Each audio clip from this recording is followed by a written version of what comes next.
wabarakatuh. Halo semuanya, semoga kalian dalam keadaan sehat dan bahagia selalu. Hari ini kita akan belajar menelaah struktur fabel. Struktur fabel itu sendiri adalah susunan atau bagian-bagian kerangka dari cerita fabel. Kira-kira struktur fabel itu seperti apa ya? Yuk kita bahas. Struktur cerita fabel dibagi menjadi 4. Yang pertama, orientasi. Yang kedua, komplikasi. Yang ketiga, resolusi. Dan yang keempat, koda. 4 struktur cerita fabel ini harus berurutan. Artinya, tidak boleh diacak. Sekarang, mari kita cari tahu apa itu orientasi, apa itu komplikasi, apa itu resolusi, dan apa itu koda. Kita mulai dari orientasi. Orientasi adalah awal cerita yang berisi pengenalan tokoh dan latar. Pada awal cerita fabel, biasanya dijelaskan siapa tokoh-tokoh yang akan muncul dalam cerita. Kemudian, di mana kejadiannya. Itu semua akan diceritakan pada awal cerita atau pada bagian pengenalan atau orientasi. Selanjutnya, komplikasi. Komplikasi berisi peristiwa saat terjadinya masalah dalam cerita. Pada bagian ini, peristiwa yang terjadi merupakan peristiwa yang paling seru di dalam cerita. Karena disinilah masalah atau konflik mulai muncul. Selanjutnya adalah resolusi. Pada bagian resolusi ini berisi pemecahan masalah atau masalah itu telah berakhir. Jadi setelah muncul masalah, pasti masalah itu akan berakhir.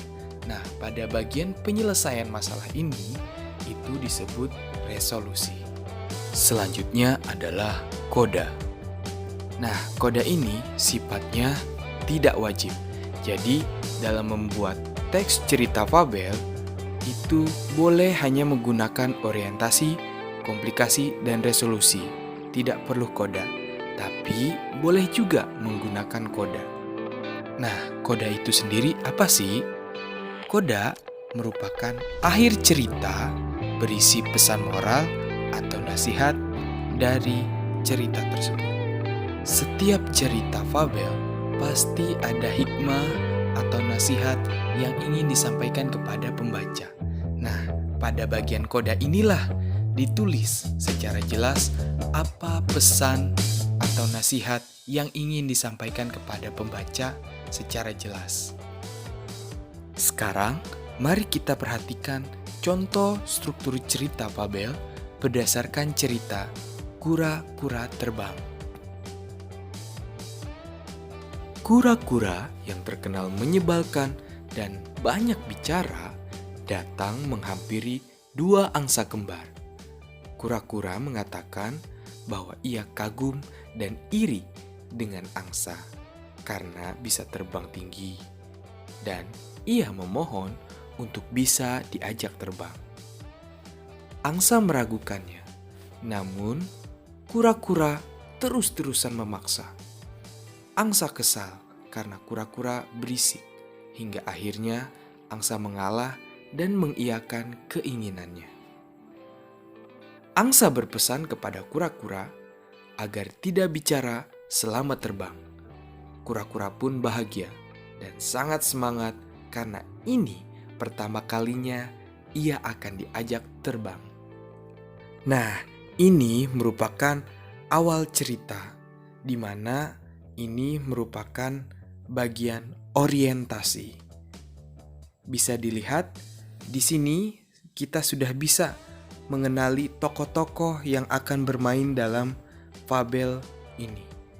Yang pertama ada kura-kura dan yang kedua adalah angsa kembar.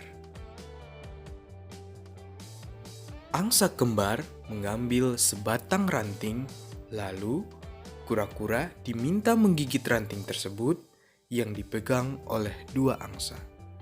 Kemudian, angsa kembar mengepakkan sayap dan terbang tinggi. Kura-kura sangat bahagia. Karena terlalu bahagia, ia tak tahan untuk mengungkapkan perasaannya dengan bercerita kepada angsa.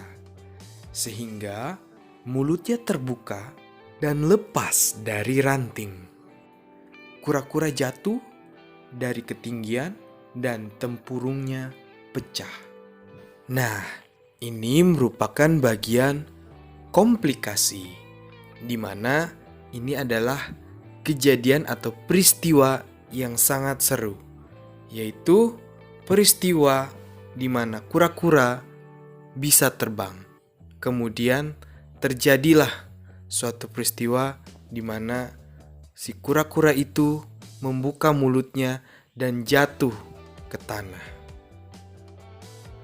Dalam kesakitannya, kura-kura merasa menyesal karena abai terhadap pesan angsa.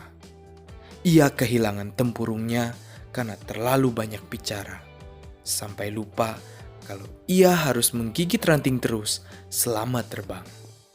Nah, ini merupakan bagian dari resolusi, karena pada bagian ini masalah telah berakhir. Begitulah jika kita tidak bisa mengontrol diri. Pada waktu tertentu, seharusnya kita bisa menjaga sikap dan lisan agar tidak celaka nantinya. Jika sudah celaka, maka hanya tinggal penyesalan. Jangan terlena dengan keadaan. Kita harus bisa berpikir sebelum melakukan. Nah, bagian ini disebut sebagai koda. Koda adalah akhir dari cerita berupa pesan moral atau nasihat dari cerita tersebut. Demikianlah penjelasan tentang struktur cerita fabel. Semoga ilmu yang kita pelajari hari ini bisa bermanfaat, dan Bapak akhiri, wassalamualaikum warahmatullahi wabarakatuh.